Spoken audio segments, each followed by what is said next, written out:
इस वीडियो में अपन पढ़ेंगे कंप्यूटर जनरेशन्स के बारे में, जो आपका सिलेबस के अंदर एक टॉपिक है major development in the fields of information technology. उसके अंदर ये वाला टॉपिक जो है वो कवर होता है। तो सबसे पहले कंप्यूटर जनरेशन्स पढ़ने से पहले अपन कुछ टर्म्स जान लेते हैं, जैसे कि डेटा वर्सेस इंफॉर्मेशन टेक्नोलॉजी, और कंप्यूटर के बारे में, इसके टाइप्स, वर्किंग प्रोफाइल के अकॉर्डिंग कंप्यूटर को कौन कौन से टाइप्स में अपन डिवाइड करते हैं उसके बारे में। अगर अपन बात करते हैं डेटा, एक अनऑर्गेनाइज फैक्ट की बात करें तो उसको अपन बोलते हैं डेटा, जिसको ऑर्गेनाइज नहीं किया है। अगर अपन यहाँ पे कुछ, मैं यहाँ पे कैलकुलेशन लिख रहा हूँ, जैसे न्यूमेरिकल वैल्यूज़ लिख रहा हूँ, जैसे कि हम प्लस माइनस मल्टीप्लिकेशन परसेंटेज, ठीक है। तो इस तरीके से ये मैंने लिखा है यहाँ पर, और यहाँ पे कुछ न्यूमेरिकल वैल्यूज़ है 3, 4, 6, 2, 1 इज इक्वल टू, ये सब चीज़ें मैंने लिखा। अब इसको अगर अपन बात करें तो ये यहाँ पर क्या है, डेटा है। इसको अपन प्रोसेस करके अपन को रिज़ल्ट, अगर मान लीजिए 6 चाहिए यहाँ पर, तो क्या क्या चीज़ें अपन यूज़ करेंगे, इक्वल टू का सिंबल लेंगे, और यहाँ पर यहाँ पर 4+2 हो सकता है, 3+3 हो सकता है। और अगर इनको किसी वेरिएबल में असाइन करना है तो A, B, C, D की अगर वैल्यू बात करें तो यहाँ पर A और B हो सकता है, और यहाँ C हो सकता है, और जो भी अपन वेरिएबल यहाँ पर असाइन करें वो हो सकता है। तो यहाँ पर जो अपन को रिज़ल्ट मिला है इसका कोई मतलब है, ठीक है। ये एक स्ट्रक्चर वे में है, तो अपन इसको बोलते हैं इंफॉर्मेशन। अपन ने यहाँ पर रॉ डेटा दिया, मतलब अगर अपन बात करें तो इस डेटा का कोई मतलब नहीं था, अनऑर्गेनाइज फैक्ट था, डेटा इज़ रॉ। और उस डेटा को प्रोसेस करने के बाद में अपन ने उसको इन्फॉर्मेशन के रूप में बदला, जिसको अपन समझ सकते हैं, जिस पर अपन रिफाइंड फॉर्मेट होता है ये एक, और इसको किसी में मेज़र किया जा सकता है, ठीक है। इसको मीनिंगफुल यूनिट में मेज़र किया जा सकता है, जैसे कि टाइम या क्वांटिटी या रिज़ल्ट जो अपन को चाहिए उसके अकॉर्डिंग, और ये अपन को हेल्प करता है डिसीजन मेकिंग में। तो डेटा जो है वो एक रॉ फॉर्मेट होता है, जबकि इन्फॉर्मेशन जो होती है वो रिफाइंड फॉर्मेट ऑफ डेटा होता है, जिसको डिसीजन मेकिंग में अपन यूज़ कर सकते हैं। और एक स्ट्रक्चर वे में ऑर्गेनाइज तरीके से अगर अपन बात करें तो वह फॉर्मेट होता है इन्फॉर्मेशन। डेटा की बात करें तो डेटा वेरिएबल होता है, जिसको यूज़ किया जाता है आइडियाज़ के लिए, आइडिया डेवलप करने के लिए। फॉर एग्जांपल अपन क्या क्या चीज़ें इससे कर सकते हैं, अगर इस तरीके से अपन डेटा को यूज़ करें तो वो बोलते हैं उसको डेटा। अगर डेटा का बहुत फॉर्मेट हो सकते हैं, जैसे कि टेक्स्ट फॉर्मेट हो सकता है, न्यूमेरिकल वैल्यूज़ हो सकती है, और बाइनरी फॉर्मेट हो गया, वो सब चीज़ें। अगर अपन प्रोग्रामिंग लिखते हैं तो प्रोग्राम में एक कोड है, ठीक है, वहाँ अपन डेटा का यूज़ करते हैं, और जो रिज़ल्ट अपन को मिलता है एज ए रिज़ल्ट, वो इन्फॉर्मेशन अपन उससे निकाल सकते हैं, ठीक है। तो वो एक पार्ट हो गया डेटा का, और इन्फॉर्मेशन अपन ने यहाँ पे समझा। अगर अपन बात करें डेटा की, it is low level knowledge that and doesn't directly help in decision making. Data जो है वो डिसीजन मेकिंग में हेल्प नहीं करता है, जबकि इन्फॉर्मेशन अपनी जो है वो डिसीजन मेकिंग में हेल्प करती है। अगर अपन ने यहाँ पर पढ़ा है अभी डेटा और इन्फॉर्मेशन के बारे में, डिफरेंस भी जाना है और इनको समझा भी है। अब बात करते हैं इन्फॉर्मेशन टेक्नोलॉजी अपन पढ़ते हैं, और जैसे कि आप देखते हैं अपना आईटी का सेक्टर है, इंफॉर्मेशन टेक्नोलॉजी है, उसके अंदर क्या क्या चीज़ें होती है।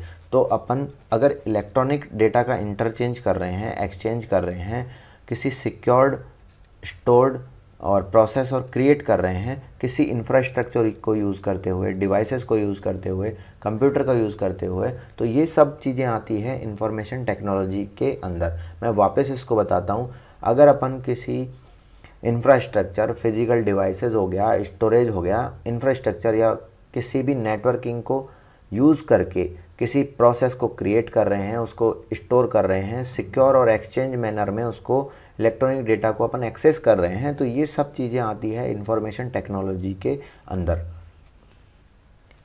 नेक्स्ट अपन बात करते हैं कंप्यूटर की जनरेशन। पढ़ने से पहले कंप्यूटर के बारे में कुछ एक बात समझ लेते हैं। यहाँ पर जिस तरीके से कंप्यूटर बनाया गया, वहाँ पर कंप्यूटर को एक कैलकुलेटर के रूप में वहाँ पर स्टार्टिंग में बनाया गया, बट आज के जो अपन कंप्यूटर अपन यूज़ करते हैं, उसको जो अपन आज कंप्यूटर देखते हैं, वहाँ पर पहले का जो कंप्यूटर था उससे आज बहुत चीज़ें इम्प्रूव्ड हुई है, और एक नए और फास्ट तरीके से अपन कंप्यूटर को, अपन डेटा को प्रोसेस कर सकते हैं। तो वहाँ पर जो डेटा को प्रोसेस करना है या डेटा को एग्जीक्यूट करना है वो किसी दो चीज़ों से मिलकर अपन यहाँ कर सकते हैं, जैसे कि हार्डवेयर और सॉफ्टवेयर। अगर अपन हार्डवेयर की बात करें तो हार्डवेयर एक ऐसी चीज़ अगर अपन बात करें जिसको अपन टच कर सकते हैं, जिसको अपन फील कर सकते हैं, और फिजिकल स्ट्रक्चर जिसका अगर होता है, ठीक है, जिसको अपन फिजिकल रूप दे सकते हैं, जिसको अपन फील कर सकते हैं, टच कर सकते हैं, और जो डिवाइसेस अपन यूज़ करते हैं जिसको अपन फिजिकली, जिसका स्ट्रक्चर होता है, उसको अपन बोलते हैं हार्डवेयर। फॉर एग्जांपल अगर अपन यहाँ पर बात करें वैक्यूम ट्यूब की, तो वैक्यूम ट्यूब एक हार्डवेयर डिवाइस था जो फर्स्ट जनरेशन के अंदर अपन ने यूज़ किया। नेक्स्ट जनरेशन में अपन ने अगर अपन बात करें ट्रांजिस्टर यूज़ किया, तो इस तरीके से ये हार्डवेयर डिवाइस यूज़ आ रहा है, ठीक है। और कौन सी टेक्नोलॉजी अपन यूज़ करते थे जिससे अपन कंप्यूटर में प्रोग्रामिंग कर सकते थे, तो वो पार्ट होता है सॉफ्टवेयर का, ठीक है। और सॉफ्टवेयर भी अपने दो तरीके के हो सकते हैं। पहला है एप्लीकेशन सॉफ्टवेयर और सेकंड सॉफ्टवेयर हो सकता है सिस्टम सॉफ्टवेयर। इनको भी अपन यहाँ पर ही क्लियर कर लेते हैं। सिस्टम सॉफ्टवेयर ऐसे सॉफ्टवेयर जिनको आवश्यकता होती है सिस्टम को इफ़ेक्टिवली रन करने के लिए, ठीक है। सिस्टम सॉफ्टवेयर ऐसे सॉफ्टवेयर जिनको सिस्टम को प्रोसेस करने के लिए, सिस्टम को प्रॉपरली चलाने के लिए सिस्टम सॉफ्टवेयर की आवश्यकता होती है। और एप्लीकेशन सॉफ्टवेयर का मतलब होता है जिसको अपनी रिक्वायरमेंट के आधार पर बनाया गया हो, उसको अपन बोलते हैं application software. For example multimedia players जो होते हैं, वो अपनी आवश्यकता थी कि अपन को मल्टीमीडिया को एक्सेस करना है, तो इसलिए वह सॉफ्टवेयर बने। फॉर एग्जांपल चाहे वो विंडोज़ अगर अपन बात करें तो VLC प्लेयर हो या अदर मल्टीमीडिया सॉफ्टवेयर्स हो, तो वो अपनी रिक्वायरमेंट को आधार पर बने। जैसे कि टैली अगर अपन बात करें, टाइपिंग सॉफ्टवेयर की अगर अपन बात करें, जो आप नेक्स्ट एग्ज़ाम में आप मेंस में लिखोगे, मेंस में टाइपिंग करोगे, तो वो टाइपिंग सॉफ्टवेयर जिस पे प्रैक्टिस करते हैं वो अपनी आवश्यकता को पूरी करने के लिए बनाया गया कि अपन उससे टाइपिंग सीख सके।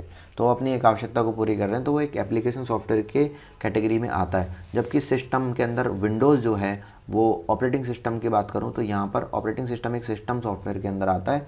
बिना ऑपरेटिंग सिस्टम में अपन सिस्टम को एक्सेस नहीं कर सकते, यूज़ नहीं कर सकते इफेक्टिव तरीके से। तो अपन ने यहाँ पर समझा हार्डवेयर और सॉफ्टवेयर के बारे में।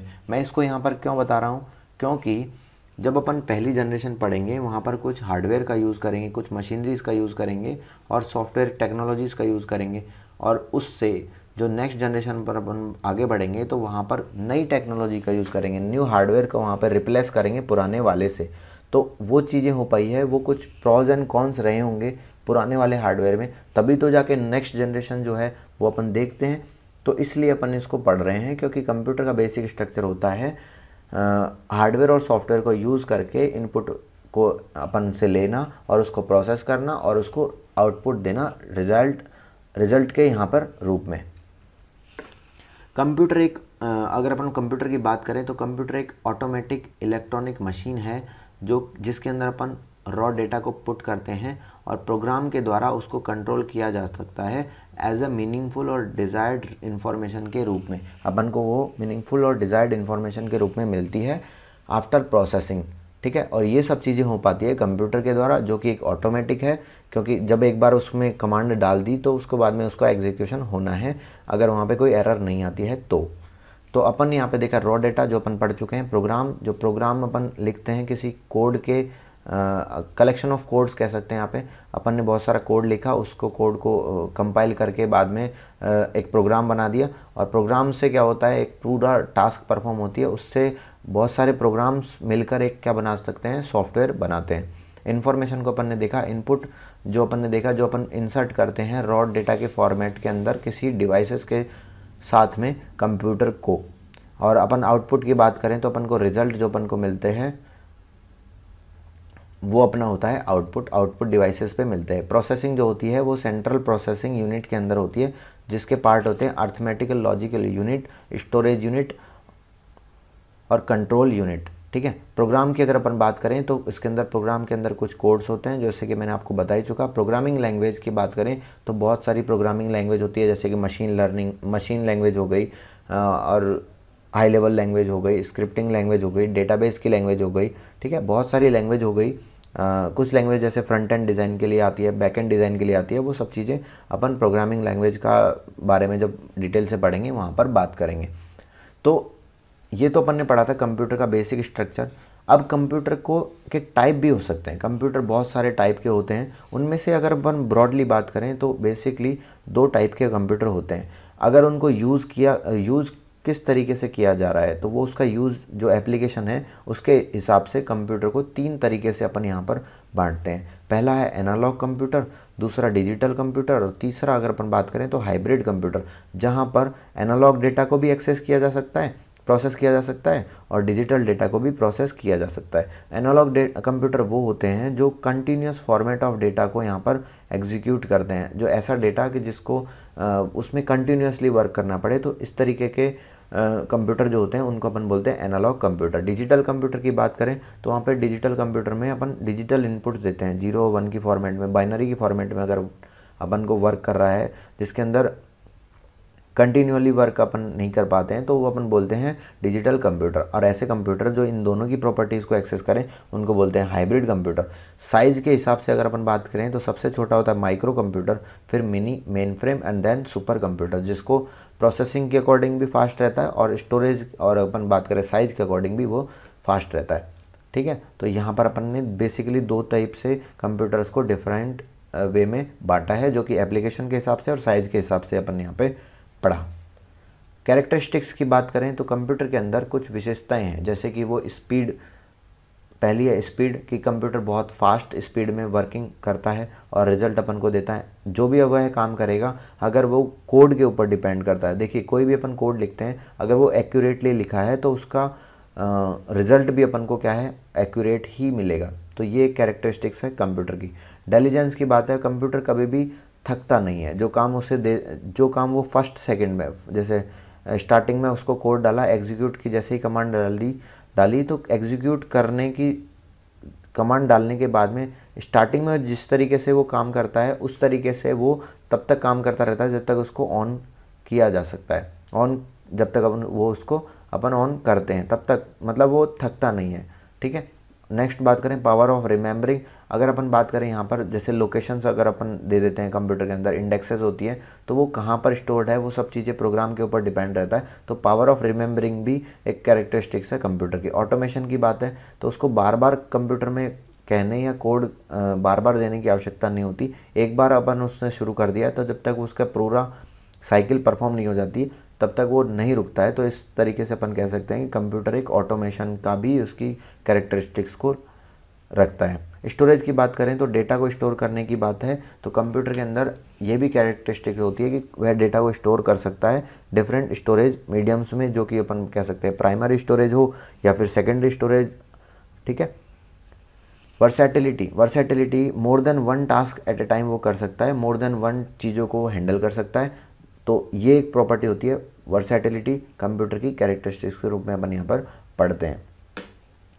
सबसे पहले अगर अपन बात करें स्पीड की तो कंप्यूटर बहुत ही कम टाइम में, इवन 1 सेकेंड के अंदर मिलियंस ट्रांजैक्शंस को, मिलियंस इंस्ट्रक्शंस को एग्जीक्यूट करता है। तो कंप्यूटर का अपन कह सकते हैं कि कंप्यूटर बहुत ही fast, high speed data processing device और सिस्टम होता है। ट्रांस स्केल क्या होता है, ये आपसे क्वेश्चन पूछा जा सकता है, इसलिए मैंने आपको यहाँ पे लिया है। ट्रांस स्केल एक ऐसा मेथड और प्रोसेसर होता है जिसको सुपर कंप्यूटर की कैपेबिलिटी और स्पीड को और स्टोरेज को मेज़र करने के लिए अपन वहाँ पर लेते हैं, जो कि एटलीस्ट 1 टी फ्लॉप तो वो स्टोरेज सिस्टम होना चाहिए और एटलीस्ट 1 TB का वो स्टोरेज रखता हो। तो ऐसा सुपर कंप्यूटर, उसको बोलेंगे अपन ट्रांस स्केल मेथड और प्रोसेस। एक्यूरेसी की अपन बात करें कि जैसे मैंने आपको बताया कि computer perform all task in calculation accurately once the correct instructions are given. अब यहाँ पर ये ज़रूरी है कि उसको करेक्ट इंस्ट्रक्शंस ही दिया जाए, नहीं तो वो क्या दे देगा, अपन को एरर दे देगा। एरर को एक दूसरा वर्ड और होता है जिसको अपन बोलते हैं एरर का बग। कंप्यूटर के अंदर बग भी बोलते हैं एरर को, जिसके अंदर कोई मिस्टेक हो जाए तो बग हो गया, एरर हो गया। ये सब कंप्यूटर में एरर को डिफाइन करने का एक तरीका होता है। अगर कंप्यूटर के अंदर टास्क वो एक्यूरेटली करेगा, अगर उसके अंदर जो इंस्ट्रक्शंस दिए गए हैं वो बिल्कुल एक्यूरेटली दिए गए हैं, और computer commits error if out of order और ड्यू टू वायरस। अब यहाँ पर देखिए कंप्यूटर कमिट करता है, मतलब कंप्यूटर एरर दे सकता है, ये दो तरीके से दे सकता है। अगर वो आउट ऑफ ऑर्डर हो जाए, मतलब अगर उसके अंदर जो सिस्टम जो है वो इफ़ेक्टिवली वर्क ना करे, या फिर उसके अंदर वायरस हो जाए। और वायरस जो होते हैं वो खुद एक प्रोग्राम होते हैं और इनको मिलीशियस सॉफ्टवेयर अपन बोलते हैं, ठीक है। वायरस की अगर अपन बात करें तो वायरस एक कुछ प्रोग्राम्स लिखे ही इसलिए जाते हैं कि कंप्यूटर के अंदर जो वो है वो टास्क को इंटरप्ट करें या फिर कुछ प्रॉब्लम क्रिएट करें, इसलिए जो क्या होते हैं प्रोग्राम्स लिखे जाते हैं उनको अपन बोलते हैं वायरस। इसके साथ में अपन को कुछ और टॉपिक्स देखने को मिलेंगे मिलीशियस सॉफ्टवेयर के अंदर, जैसे कि वॉर्म्स हो गए, ट्रोजन हॉर्स हो गए, ये वायरसेस के टाइप्स होंगे। ये अपना एक टॉपिक भी है सिलेबस के अकॉर्डिंग, जो इसको अपन इंटरनेट टेक्नोलॉजीज़ हैं उनके बाद में अपन यहाँ पर पढ़ेंगे वायरसेस के बारे में। इससे क्वेश्चंस पूछे जा सकते हैं, इसलिए इसका सेपरेट वीडियो मैं आपको प्रोवाइड करूँगा। नेक्स्ट अगर अपन बात करें तो डेलीजेंस एक ऐसी प्रॉपर्टी है कंप्यूटर की जिसके लिए कंप्यूटर जो है मतलब बहुत ही स्पीड से और कंसंट्रेशन मैनर में वो वर्क कर सकता है। डेलीजेंस का मतलब होता है कि जिसके अंदर थकान ना हो। कंप्यूटर कोड डालने के बाद में, एग्जीक्यूट करने के बाद में जिस तरीके से वो स्टार्टिंग में वर्क करता है इफ़ेक्टिवली, उसी तरीके से वो तब तक वर्क करता रह सकता है, घंटों तक वर्क करता रह सकता है। तो कंप्यूटर की डेलीजेंस भी एक प्रॉपर्टी, अगर अपन बात करें कैरेक्टरिस्टिक्स जो है वो हो सकती है। Power of remembering, like humans has also power to remember which is called memory. Computer के अंदर इंसानों की तरह कंप्यूटर के अंदर याद करने की क्षमता है जिसको अपन मेमोरी बोलते हैं। Memory, primary memory, secondary memory, auxiliary memory, ये सब चीज़ें अपन इनको बाद में पढ़ेंगे। कैशे मेमोरी किस तरीके से वर्क करती है, ठीक है। रजिस्टर जो होते हैं वो किस तरीके से वर्क करते हैं। रजिस्टर फास्टेस्ट मेमोरी अगर अपन बात करें तो उस तरीके से उनको बाद में पढ़ेंगे। Which crores of data can be stored, इसके अंदर जो है बहुत सारा डेटा जो है वो स्टोर हो सकता है। अब यहाँ पर मेमोरी के अंदर जो डेटा रखा हुआ है, these data can be seen, use और एग्जीक्यूट व्हेन वी वांट। अब ये जो डेटा मेमोरी के अंदर रखा हुआ है, जब अपन उसको फैच कर सकते हैं तो देख सकते हैं, यूज़ कर सकते हैं, डिकोड कर सकते हैं और एग्जीक्यूट कर सकते हैं। तो यहाँ पर मेमोरी के रूप में अपन कह सकते हैं कि कंप्यूटर के पास में पावर ऑफ रिमेंबरिंग वो कैरेक्टरिस्टिक्स रखता है। नेक्स्ट बात करें ऑटोमेशन की, तो computer has the characteristics of automation. It can perform a number of task automatically, thus we can save the time and money. यहाँ पर कंप्यूटर के अंदर ऑटोमेशन की कैरेक्टरिस्टिक्स की वजह से अपन टाइम और मनी को सेव कर सकते हैं, क्योंकि कंप्यूटर के अंदर जो है एक बार अपन ने कमांड डाल दी तो ऑटोमेटिकली वर्क करता रहता है, बार बार उसको कहने की आवश्यकता नहीं होती है। तो इस तरीके से कैरेक्टरिस्टिक होती है ये ऑटोमेशन। स्टोरेज की अगर अपन बात करें तो कंप्यूटर के अंदर बहुत वास्ट कैपेसिटी के अंदर स्टोरेज जो है वो रहता है। It can amass crores of file, मतलब ये अपने पास में करोड्स ऑफ फाइल्स रख सकता है। जो क्वेश्चन यहाँ से बन सकता है इसके अंदर आपसे पूछा जा सकता है गीगाबाइट, टेराबाइट और पेटाबाइट, एक्साबाइट और जीटाबाइट में, ठीक है। अब यहाँ से आपसे किस तरीके से क्वेश्चन बन सकता है कि पेटाबाइट, जैसे अगर अपन बात करें कि एक पेटाबाइट में कितना टेराबाइट होता है, तो 1024 टेराबाइट होता है एक पेटाबाइट के अंदर, ठीक है। तो इस तरीके से क्वेश्चन आपसे पूछा जा सकता है। जियोपेबाइट की बात करें तो जियोपेबाइट में 1024 ब्रोंटोबाइट होता है एक जियोपेबाइट के अंदर। तो यहाँ से आप इसका स्ट्रक्चर देख सकते हैं कंप्यूटर का स्टोरेज का। इस तरीके से क्वेश्चन जो हैं पहले एग्जाम्स में पूछे गए हैं बैंकिंग के सेक्टर में, तो IBPS इसका एग्ज़ाम ले रही है, तो इसके लिए इंपॉर्टेंट हो सकता है, ये आप चेक करके जाइएगा। वर्सैटिलिटी की बात करें, जो लास्ट कैरेक्टरिस्टिक्स है वर्सैटिलिटी की, कंप्यूटर के अंदर डिफरेंट, अगर अपन बात करें टास्क जो होते हैं, computer can be use to perform many different jobs, ठीक है। तो यहाँ पर बहुत सारे डिफरेंट जॉब्स को कंप्यूटर परफॉर्म कर सकता है। जिस तरीके से आप ये देख सकते हैं इसके अंदर बहुत सारे काम हो सकते हैं, जैसे कट करने का भी है, स्क्रू ड्राइवर भी यहाँ पर होगा, चाबी के रूप में भी, बॉटल ओपनर के रूप में भी इसको काम कर सकते हैं। तो ऐसी चीज़ कंप्यूटर के अंदर भी अगर अपन बात करें तो डिफरेंट फील्ड्स के अंदर कंप्यूटर का यूज़ हो सकता है, एक समय पर वो बहुत सारे काम भी वो कर सकता है, ठीक है। तो इस तरीके से वर्सैटिलिटी भी एक कंप्यूटर की कैरेक्टरिस्टिक्स जो होती है। अब यहाँ पर कुछ लिमिटेशंस आप देख सकते हैं कंप्यूटर की, can not take on decision. यहाँ पर कुछ डिसीजंस जो है कंप्यूटर खुद से नहीं ले सकता, भले ही आज आर्टिफिशियल इंटेलिजेंस आ गई हो, बट वह भी डिपेंड करती है उसके अंदर किस तरीके की कोडिंग की गई है कि क्या चीज़ें वो एज अ रिज़ल्ट खुद सीखे और फिर उसको इम्प्लीमेंट करते हुए आगे डिसीजन ले। तो वो भी पहले क्या कोड किया गया है, तो इसलिए अपन यहाँ कह सकते हैं computer can not take on decision. इसके अंदर कोई फीलिंग्स नहीं हो सकती है, नो लर्निंग पावर अपन बात करें, ठीक है। Fast changing technology you need to upgrade. अब यहाँ पर जैसे जैसे टेक्नोलॉजी चेंज आ रहा है वैसे वैसे कंप्यूटर को भी आवश्यकता होती है अपग्रेडेशन की। और सिक्योरिटी ब्रीच की भी बात करें तो यहाँ पर सिक्योरिटी ब्रीच भी अपन को देखने को मिलता है। सिक्योरिटी ब्रीच से मतलब हैकिंग हो गया, ये सब चीज़ें करके कंप्यूटर के जो डेटा है उसको एक्सेस किया जा सकता है विदाउट ऑथेंटिकेशन और ऑथराइजेशन की बात करें तो इस तरीके से कुछ लिमिटेशंस होती हैं कंप्यूटर की, ये अपन ने पढ़ा। अब अपन आते हैं आज का मेन टॉपिक कंप्यूटर जनरेशन्स के बारे में। तो generation in computer terminology is a change in technology a computer is और वाज बीइंग यूज। किस तरीके से आज कंप्यूटर यूज़ आ रहा है और किस तरीके से पहले कंप्यूटर यूज़ आता था, उसके अंदर क्या चेंज हुआ है, इसको अपन बोलते हैं कंप्यूटर के सेंस में, कंप्यूटर के टर्म में कंप्यूटर की जनरेशन। इनिशियली पहले क्या होता था, computer term was use in distinguish between varying hardware technology. पहले क्या होता था, कंप्यूटर की जनरेशन्स को हार्डवेयर टेक्नोलॉजी के माध्यम से ही अपन डिफ्रेंशिएट कर पाते थे कि उसको अपन बोल देते कि ये कंप्यूटर की जनरेशन चेंज हुई है। मान लीजिए हार्डवेयर चेंज हुआ है तो कंप्यूटर की जनरेशन चेंज हुई है। बट अब यहाँ पर आज के इन दिनों की बात करें, आज के टाइम की बात करें तो कंप्यूटर में जनरेशन चेंज को मतलब कंप्यूटर में हार्डवेयर भी चेंज होना चाहिए और सॉफ्टवेयर भी चेंजेस होना चाहिए और together make an entire computer system, जो कि कंप्यूटर एंटायर सिस्टम बोलता है। जैसे कि मैंने आपको पहले बताया था कि कंप्यूटर को system as a computer system बात करें तो वहाँ पर उसकी आवश्यकता पड़ती है क्या हार्डवेयर अपन ने यूज़ किया है, किस तरीके के सॉफ्टवेयर पर अपन काम कर रहे हैं।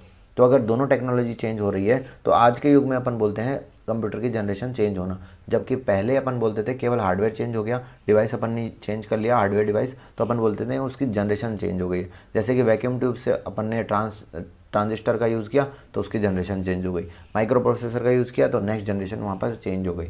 बट आज ऐसा नहीं है। There are totally 5 computer generation till now. आज की डेट में अगर अपन बात करें तो 5 जनरेशन जो है वो टोटल 5 जनरेशन को अपन पढ़ते हैं। वो भी उसका कुछ टाइम पीरियड होगा और कुछ कैरेक्टरिस्टिक्स होगी, उसको अपन देखते हैं। फर्स्ट जनरेशन की अगर अपन बात करें तो फर्स्ट जनरेशन को board of secondary education Rajasthan, board of secondary education Rajasthan के, क्योंकि अपन ये जो डेट है ये बुक टू बुक वेरी करती है, अपन वहाँ डेट जो अपन डेट ले रहे हैं वो board of secondary education Rajasthan की बुक से ले रहे हैं। क्योंकि यहाँ पर अगर अपन मान लीजिए एग्जाम में क्वेश्चन आ जाता है, अपन यहाँ डेट करके आ जाते हैं तो अपन बता पाएँ कि उसका एक प्रूफ दे पाएँ, वैलिड प्रूफ, तो इसलिए अपन ने कंप्यूटर जनरेशन है वो यहाँ से लिया है। कंप्यूटर जनरेशन की पहली जनरेशन की बात करें 1942 1942 से 1955 तक ये चली। अब यहाँ पर जो टेक्नोलॉजी हार्डवेयर यूज़ किया गया वो वैक्यूम ट्यूब यूज़ किया गया। आप देख सकते हैं इस तरीके से ट्यूब की फॉर्मेट में वैक्यूम ट्यूब का वहाँ यूज़ होता था। During this generation vacuum tube were use. Vacuum tube first generation के अंदर स्टार्टेड की गई और यहाँ पर बेसिक कंपोनेंट था ये मेमोरी और सेंट्रल प्रोसेसिंग यूनिट का एक बेसिक कंपोनेंट था। इससे ही मिलकर जो अपना सेंट्रल प्रोसेसिंग यूनिट और जो डिवाइसेस के जो डेटा जो है वो स्टोर रहता था इसके अंदर, वैक्यूम ट्यूब के अंदर। These tubes are electronic bulb की तरह रहते थे और इसके अंदर एक लिमिटेशन थी कि ये बहुत इलेक्ट्रॉनिक बल्ब के रूप में होने से यहाँ पर इस लॉट ऑफ अगर अपन बात करें हीट प्रोड्यूस करता था और यहाँ पर फ्रीक्वेंट फ्यूजिंग, इसके अंदर फ्यूज़ होने के चांसेस जो है वो बार बार यहाँ पर फ्यूज़ होने के चांसेस वहाँ पर रहते थे और इसी के लिए अपन कह सकते हैं कि ये पहले एक्सपेंसिव था और केवल बड़े बड़े ऑर्गेनाइजेशंस जो हैं वो इसको अफोर्ड कर सकते थे। तो यहाँ पर फर्स्ट जनरेशन की आप डेट याद रख लीजिएगा 1942 से 1955 तक जो यूज़ किया गया वैक्यूम ट्यूब। और यहाँ पर मेमोरी और स्टोरेज के लिए, सेंट्रल प्रोसेसिंग के लिए अगर अपन बात करें तो वैक्यूम ट्यूब को यूज़ करते थे। ये इसमें हीटिंग की प्रॉब्लम थी और हीटिंग प्रॉब्लम और फ्यूज़ होने की प्रॉब्लम थी, तो केवल बड़े बड़े ऑर्गेनाइजेशंस जो हैं वो यूज़ करते थे कंप्यूटर को। 1942 और 1955 की अगर अपन बात करें तो। अब अपन बात करते हैं टेक्नोलॉजी की। तो ऑपरेटिंग सिस्टम किस तरीके से वर्क करते थे, तो फर्स्ट जनरेशन के अंदर बैच बनाकर प्रोग्राम्स या प्रोसेस को एग्जीक्यूट किया जा सकता था। तो प्रोग्राम को बैच के फॉर्मेट में, पर्टिकुलर पहला बैच या सेकंड बैच जो होते थे उनको एक एक बैच के रूप में वहाँ पर एग्जीक्यूट करते थे। तो बैच प्रोसेसिंग ऑपरेटिंग सिस्टम वहाँ पर यूज़ किए जाते थे। दूसरी बात करें इनपुट आउटपुट डिवाइसेस की बात करें तो यहाँ पर इनपुट आउटपुट डिवाइसेस के लिए मैग्नेटिक टेप पेपर टेप, और अगर अपन बात करें पंच कार्ड, ये यूज़ आते थे। पंच कार्ड के फादर और इन्वेंटर कौन थे, मैंने आपको एक होल वाले ट्रिक से याद कराया था, आप वो उसको चेक कर सकते हैं एक बार। पिछला वीडियो आपने नहीं देखा है तो इन्वेंटर वाली वीडियो में आप चेक कर सकते हैं पंच कार्ड के। मैंने कुछ ट्रिक्स बताई है वहाँ पे, उनको पढ़ के आप याद कर सकते हैं, एक ही बार में वो आपको याद हो जाएंगे। अगर फर्स्ट जनरेशन के फीचर्स की बात करें तो वैक्यूम ट्यूब की टेक्नोलॉजी यूज़ की जाती थी, अनरिलायबल था वो, और स्टोर्ड मशीन लैंग्वेज ओनली, केवल सपोर्ट करते थे, सॉरी स्टोर्ड नहीं है यहाँ पर, मशीन लैंग्वेज को ये केवल सपोर्ट करते थे। और ये वेरी कॉस्टली होते थे, क्योंकि आपको पता है कि वहाँ पर जो अपन हार्डवेयर यूज़ करते हैं, वैक्यूम ट्यूब यूज़ करते हैं, जो कि कॉस्टली होती थी उस टाइम पे।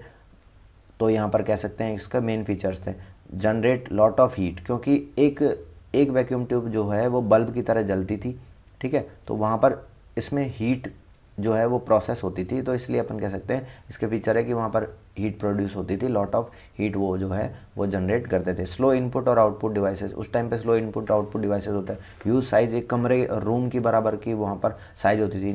Need of AC, non portable, उसको एक स्थान से दूसरे स्थान पर ले जाया नहीं जा सकता।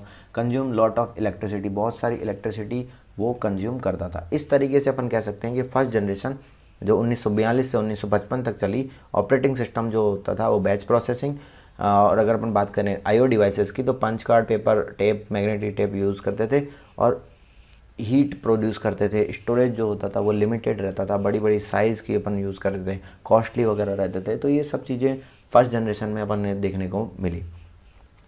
नेक्स्ट अपन ने इसके कुछ बात करें कुछ एग्जांपल्स की, तो कौन कौन से कंप्यूटर थे, जैसे एनिएक जो था वो फर्स्ट जनरेशन के कंप्यूटर थे।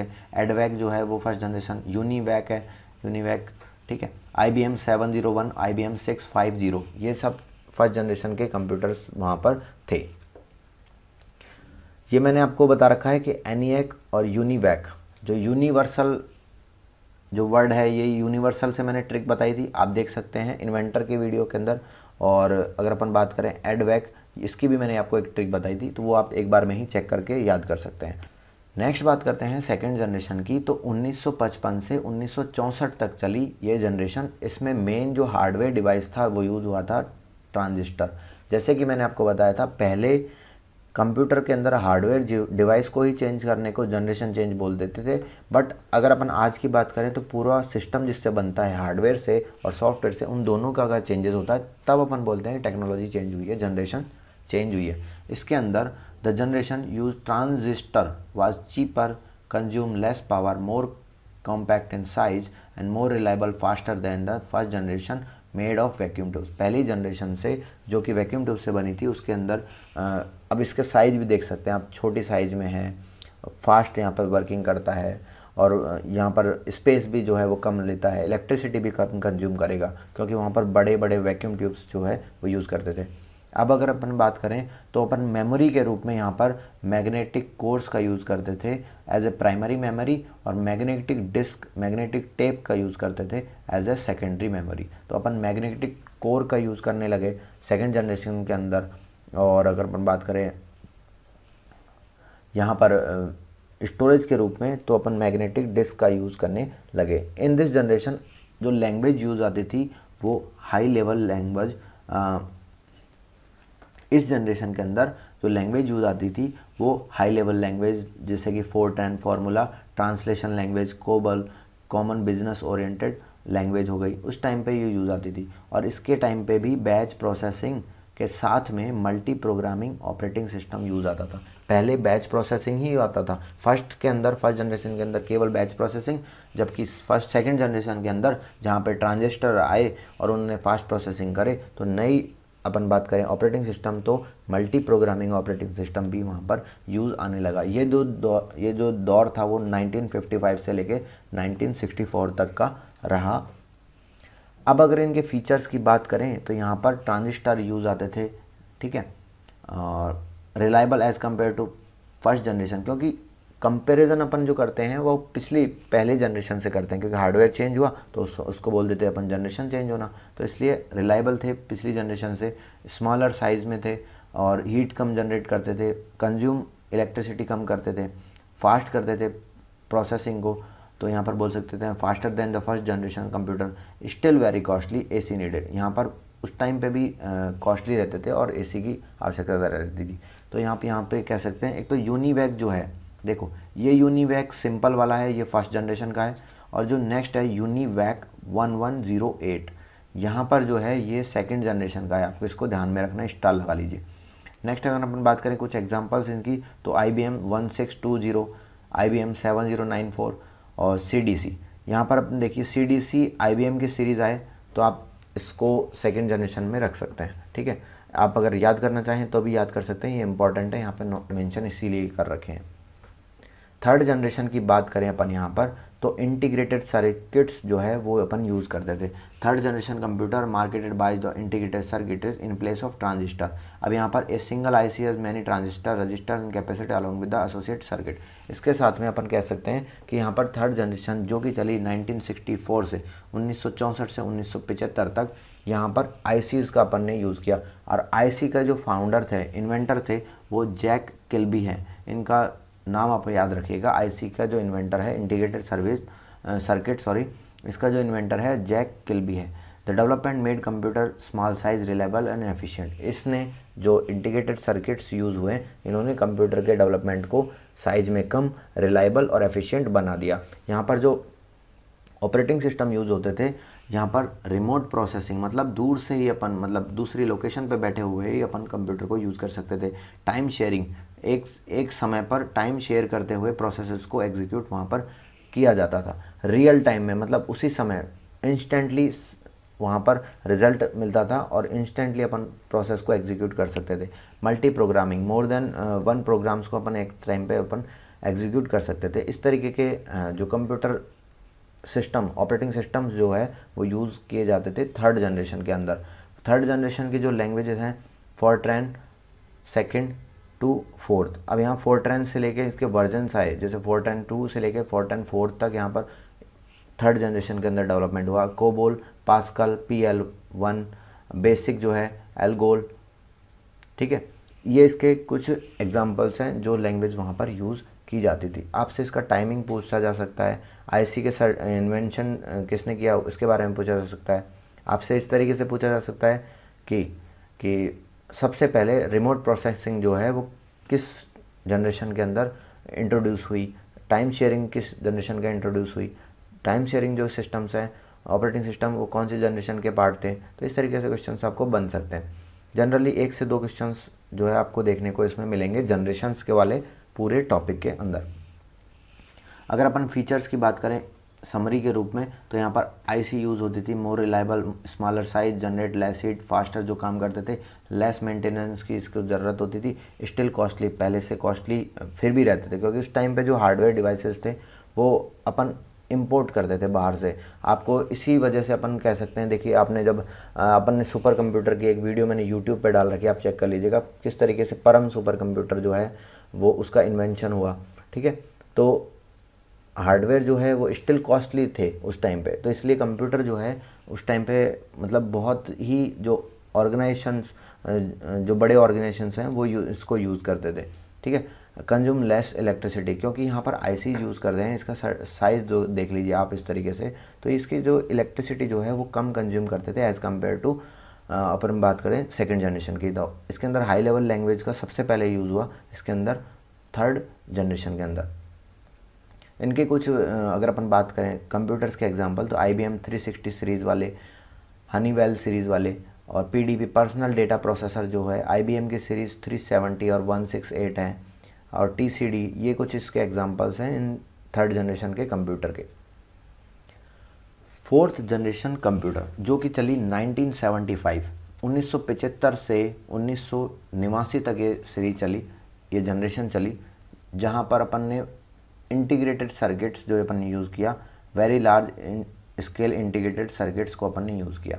ठीक है, अब यहाँ पर वेरी लार्ज इंटीग्रेटेड सर्किट्स के अंदर अपन बात करें तो यहाँ पर VLSI circuits having about 5000 transistors और other circuit element in their associated circuit on a single chip made it possible to have microprocessor in 4th generation. क्या होता था कि पहले जो होते थे इंटीग्रेटेड सर्किट, जो अपन IC का इन्वेंशन किया किसने, जैक किल्बी ने, इन्होंने एक आईसी बनाई। तो पहले आईसी के बाद में बनने के बाद में इन सभी बहुत सारे सर्किट्स को अगर अपन एक ही चिप पर इंटीग्रेट कर दिया गया तो उसको अपन वेरी लार्ज स्केल इंटीग्रेशन, अपन बात करें very large scale integrated circuits बोलते थे, क्योंकि वहाँ पर बहुत सारी माइक्रोचिप्स जो होती थी उनको अपन एक ही चिप के ऊपर प्लेस करके वहाँ पर फोर्थ जनरेशन के अंदर यहाँ पर टेक्नोलॉजी का यूज़ किया गया। अब इसके अंदर जो कंप्यूटर थे वो मोर पावरफुल, कम्पैक्ट, रिलायबल और अफोर्डेबल थे। As a result personal PCs इनका जो है वो इन्वेंशन हुआ। फोर्थ जनरेशन के अंदर जाके पीसीज का जो है वो इन्वेंशन हो। In this generation time sharing, real time network, distributed operating system were use. अब यहाँ डिस्ट्रीब्यूटेड ऑपरेटिंग सिस्टम पे आप स्टार लगा लीजिए। ये आपसे पूछा जा सकता है डिस्ट्रीब्यूटेड ऑपरेटिंग सिस्टम जो है वो कौन सी टेक्नोलॉजी के अंदर, कौन सी जनरेशन के अंदर आपको इन्वेंट हुआ। अब यहाँ पर अगर अपन बात करें C++ लैंग्वेज है, डेटाबेस की है, डी बेस लैंग्वेज है, वो जो इन्वेंट हुई वो फोर्थ जनरेशन के अंदर यहाँ पर इन्वेंट हुई। इसके अगर फीचर्स की बात करें, very large scale integration technologies का यूज़ हुआ, चीप रहती थी, पोर्टेबल, रिलायबल थी, पीसीज का इन्वेंशन हुआ यहाँ पर, स्मॉल साइज है, पाइपलाइन प्रोसेसिंग की बात करें, एसी की कोई आवश्यकता नहीं थी, concept of internet was introduce. अगर अपन हमसे क्वेश्चन पूछे इंटरनेट का जो इन्वेंशन हुआ वो कब हुआ, तो फोर्थ जनरेशन के अंदर 1975 से 1989 के बीच में जाके इंटरनेट यहाँ पर इंट्रोड्यूस हुआ। Great development in the fields of network जो जितना भी ARPANET से इंटरनेट बना, ये सब चीज़ें इंटरनेट आई, टेक्नोलॉजीज़ वहाँ पर काम हुई। इंटरनेट के पर्सपेक्टिव से अगर हम बात करें तो इसके अंदर फोर्थ जनरेशन के अंदर ही इसका इन्वेंशन यहाँ पर हुआ। Computer became easily available, computer सबके पास इजीली अवेलेबल होने लगा क्योंकि पीसीज के फॉर्मेट में पर्सनल कंप्यूटर्स वहाँ पे इंट्रोड्यूस हुए थे। कुछ एग्जांपल्स की बात करें तो DEC 10, स्टार 1000 सीरीज़, PDP 11, क्रे 1, क्रे एक्स MP। सुपर कंप्यूटर जो अगर अपन बात करें, ये क्रे सीरीज़ के जो कंप्यूटर थे ये सुपर कंप्यूटर थे, क्रे 1 नाम से, और क्रे एक्स MP ये जो है वो फोर्थ जनरेशन के अंदर इंट्रोड्यूस हुए। फिफ्थ जनरेशन की बात करें तो 1989 से आज तक फिफ्थ जनरेशन ही अपन देखते आ रहे हैं और यूज़ करते हैं। इसके अंदर ultra large scale integration technology का यूज़ किया गया, और यहाँ पर अगर अपन बात करें माइक्रो प्रोसेसर चिप्स को यूज़ किया गया। जिस यहाँ पे देख सकते हैं आप अल्ट्रा लार्ज स्केल इंटीग्रेशन, अगर अपन बात करें टेक्नोलॉजी यहाँ पर यूज़ हुई है। अगर अपन बात करें आर्टिफिशियल इंटेलिजेंस की तो फिफ्थ जनरेशन के अंदर जो 1989 के बाद में ही यहाँ पर आर्टिफिशियल इंटेलिजेंस का जो इन्वेंशन हुआ। आर्टिफिशियल इंटेलिजेंस के फादर कौन है, ये मैंने आपको प्रीवियस वीडियो में, जो इम्पोर्टेंट है क्योंकि ये जनरेशन में कुछ इम्पोर्टेंट चेंज हुए, वो मैं आपको यहाँ पर इसीलिए पढ़ा रहा हूँ। पहले मैंने वो जो वीडियो बनाया था वो इसके अंदर जो टेक्नोलॉजी जनरेशन से रिलेटेड है या अपने क्वेश्चन पूछे जा सकते हैं उससे रिलेटेड ही मैंने वहाँ पे टॉप पॉइंट डाले थे, तो ये बिल्कुल एग्जाम से रेलिवेंट है। अब यहाँ पर जो लैंग्वेज की बात करें तो .NET हो गई, जावा जैसे प्रोग्रामिंग लैंग्वेज हो गई। जावा के फाउंडर कौन थे, जावा के इन्वेंटर कौन थे, वो आपको भी मैंने पिछले वीडियो में बता रखा है जो इन्वेंटर वाली में, तो वो अभी आप चेक कर सकते हैं। AI जो आई है, C++ के फाउंडर कौन थे, इन्वेंटर कौन थे, उनके बारे में भी अपन पहले बात कर चुके हैं। फिफ्थ जनरेशन के अगर फीचर्स की बात करें तो यहाँ पे ultra large scale integration technology का यूज़ किया गया। आर्टिफिशियल इंटेलिजेंस जो आई इसके अंदर आई, नेचुरल लैंग्वेज प्रोसेसिंग है, मतलब अपन इंग्लिश में भी प्रोसेस कर सकते हैं। आज अपन बोलते हैं ओके गूगल, तो किस तरीके से रिजल्ट आता है, ये फिफ्थ जनरेशन के अंदर ही जाके हुआ है, ठीक है। एडवांसमेंट ऑफ पैरेलल प्रोसेसिंग हो गया, या फिर सुपर कंडक्टर टेक्नोलॉजीज़ हो गया जिसके अंदर जर्मेनियम्स और सिलिकॉन्स का यूज़ होता है ना, तो इनका बहुत ज़्यादा यूज़ होने लगा। मल्टीमीडिया फीचर्स आए, है ना, कंप्यूटर के अंदर ग्राफिकल यूज़र इंटरफेस हो गया, ये इम्प्रूव हुए, ये फिफ्थ जनरेशन के अंदर ही ये सब चीज़ें हुआ। मोर पावरफुल और कॉम्पैक्ट कंप्यूटर चीपर रेट पे अपन को मिलने लगे। तो इस तरीके से फिफ्थ जनरेशन में जाके आज के युग में 1989 के बाद में ये सब चीज़ पॉसिबल हो पाई। कुछ एग्जांपल्स की बात करें, आपके आसपास जैसे डेस्कटॉप हो गया, लैपटॉप हो गया, नोटबुक हो गया, अल्ट्राबुक हो गया, पाम टॉप हो गया, क्रोम बुक हो गया, ये सब इनके एग्जाम्पल हैं फिफ्थ जनरेशन के। तो इस वीडियो में इतना ही। इसके रिलेटेड जो क्वेश्चंस भी बनेंगे ना, वो भी मैं आपको एक वीडियो के अंदर बता दूंगा कि MCQ क्वेश्चंस जो है जनरेशन से कौन कौन से बन सकते हैं, उनका सबका एक जैसे 20 to 50 क्वेश्चन जो है उसकी एक सीरीज मैं आपको प्रोवाइड कर दूंगा।